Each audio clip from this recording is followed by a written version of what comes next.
Very much, Honorable Speaker. I stand for integrity, I stand for transparency and accountability.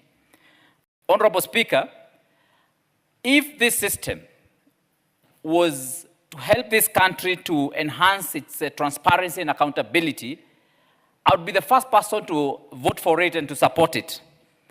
In fact, today I would be here not supporting the report from the Delegated Legislation Committee, but supporting the implementation of this system.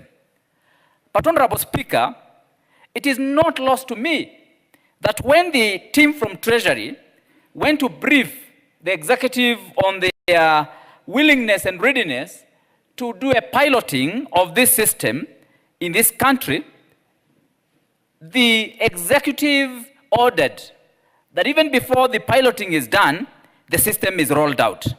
Honorable Speaker, the reason why this system ought to have been taken through piloting is to help in modification and customization from one agency to the other, especially when it is taken through piloting in certain agencies.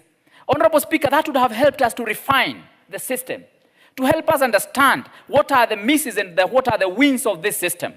But Honorable Speaker, that was not done. And that is why it is very unfortunate that the CAS Treasury, Honorable Mbadi, would want to make us look like we are opposing what is supposed to help in transparency. But all of us know that his intention is to patronize procurement in this country, and that is what exactly the executive is doing. Honorable Speaker, the haphazard way in which the implementation of this system has been done is suspect, is mischievous, and of course, it sabotages its own intentions right from the word go. And that is what we call ab initio. Honorable Speaker, Parliament is the supreme body in lawmaking in this country. The CS cannot arrogate himself the roles and the mandate to make laws. He doesn't have that.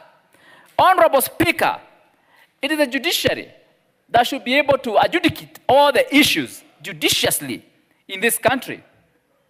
The Honorable CS cannot do that.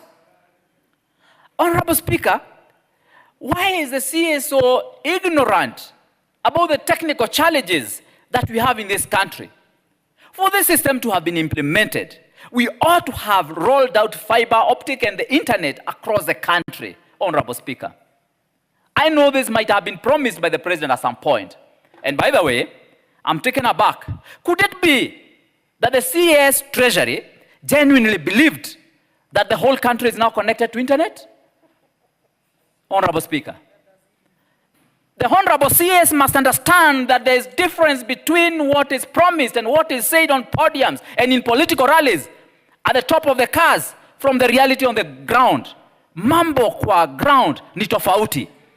Me and you know very well and understand so well that we do not have internet across the country, even though the executive, the president, and the minister for ICT have tried to put it across to Kenyans that they have connected the country. That is not true.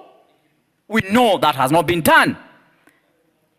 And so, Honorable Speaker, it surprises me that the CS, who ought to be knowledgeable, who ought to be understanding, can actually push on a system that understands very well it cannot work at this time. And this does not mean that it cannot work in future. But what he's doing now, he's flogging a dead horse. Honorable Speaker, this has had an effect in this country. It has basically sabotaged, locked down cash flow from all government institutions in this country for the last 3 months.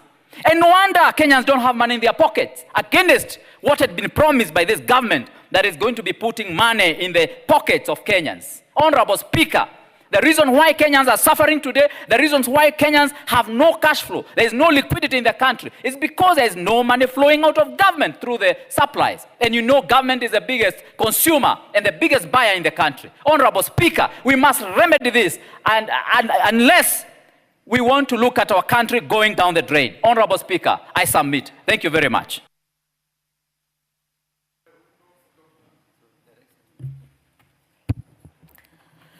Thank you, Honorable Speaker, for this opportunity. On the onset, I want to support the report of this committee, where I'm a member, by saying that this EGP procurement is not going to function in many areas like my county, West Pokot.